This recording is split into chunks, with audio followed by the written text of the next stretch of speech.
Lorsque nous arrivons au passage de Avadim Aïnou les Paro Bemitzraïm, nous étions esclaves de Paro en Égypte, il pourrait être intéressant de raconter le contexte et de la source de l'exil d'Égypte. Tout a commencé avec Avram Avinu, lorsque Akadosh Baruch Hu promet à Avram une grande descendance et il promet aussi la terre d'Israël aux descendants de Avram Avinu.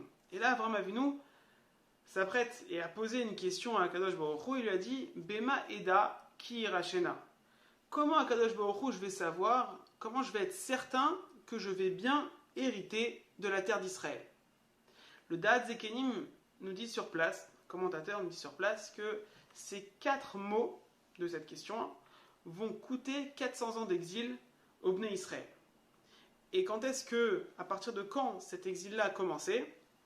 L'exil a commencé à partir de la naissance de Yitzhak Avinu. C'est-à-dire à partir de la naissance de Yitzhak jusqu'à la sortie d'Égypte, nous avons exactement 400 ans.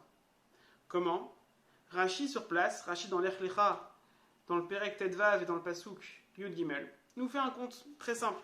Il dit à partir de la naissance de Yitzhak Avinu jusqu'à la naissance de Yaakov, nous avons exactement 60 ans. Il y a de la naissance de Yaakov jusqu'au passage où Yaakov rejoint Yosef, qui était roi d'Égypte. Il rejoint Yosef pour le retrouver à cause de la famine, et du coup il le rejoint avec toute la famille en Égypte. Nous avons exactement 130 ans. Donc c'est-à-dire 60 ans plus 130 ans.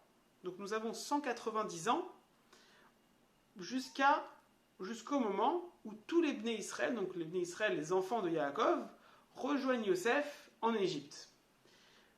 De ce passage-là, donc à partir de ce moment-là où toute la famille de Yaakov a rejoint Yosef en Égypte jusqu'à la sortie d'Égypte, nous avons exactement 210 ans. Mais combien de temps exactement les Bnei Israël ont souffert? Uniquement 86 ans. D'où est-ce qu'on voit ça?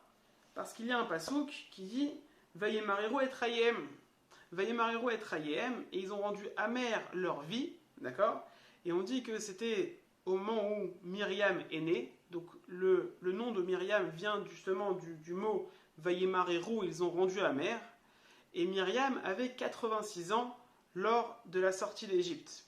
De là, on arrive à situer les âges. On dit, il y a un passage qui dit que lorsque Moshe Rabbeinu est sorti d'Égypte, il avait 80 ans. Aaron, le frère de Moshe, avait 83 ans. Et Myriam avait 86 ans. Donc Myriam était plus âgée et avait 6 ans d'écart avec Moshe et 3 ans d'écart avec Aaron.